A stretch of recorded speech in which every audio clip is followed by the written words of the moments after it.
the Alara jewelry concept actually sprang from my response to an industry-wide survey that came out in 1995.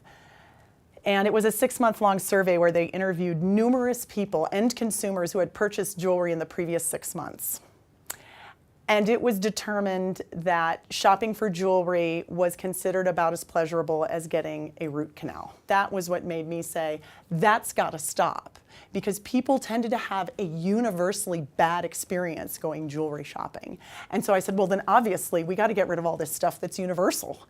We need to just do things in a different way.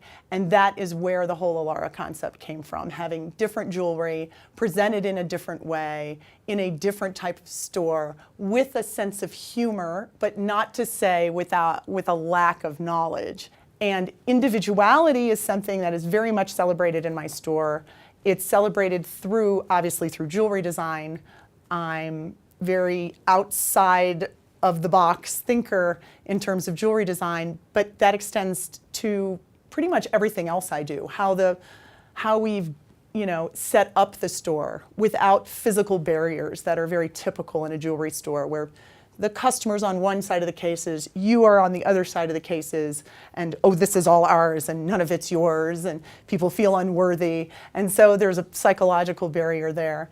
And we have an all-female staff. That is not mandated, that just happens to be what it is. But we're all very different from one another. So I really try to find strength in our differences, which allows us to extend out to the public, saying your differences are your strengths. And here, let us help you find an unusual piece of jewelry, something you've never seen before, something you might not necessarily be immediately comfortable with because it's unusual, but let's help celebrate you, and let's help you celebrate the person you might be getting this for. We have an exceptionally strong downtown area here, and I think a lot of people who are from this area or who have been here for a long time don't realize how special our downtown is, maybe until they start traveling. And I got involved with the DBA early on. I've been the president, I think, for 7 years.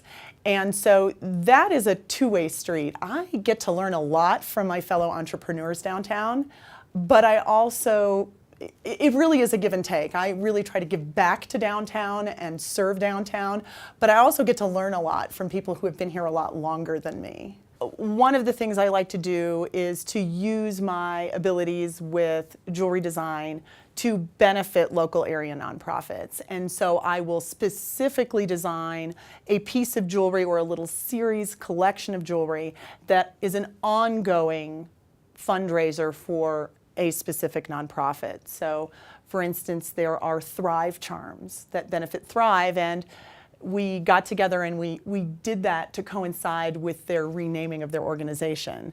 And it's been an ongoing fundraiser for them, these little charms that say Thrive on them. The impetus for forming Women Who Wine was really twofold.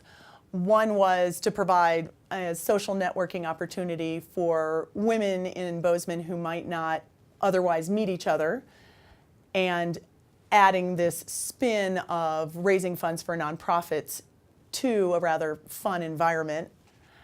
And on the flip side, it was that I knew that I was experiencing ways to go to fundraising events here in town, but they were kind of pricey. And I knew that there were a lot of women who were younger than me, or maybe in a different station or place in life, where that might not be possible for them. Donating a lot of time might also not be possible for them, but maybe donating a little bit of money each month and getting out of the house in the process would be a good way to go about things. So I looked at it as a multiple win situation. I definitely need to thank my husband. He, starting with finding the lease space, and also obviously being a constant source of support through any ups and downs that I've gone through.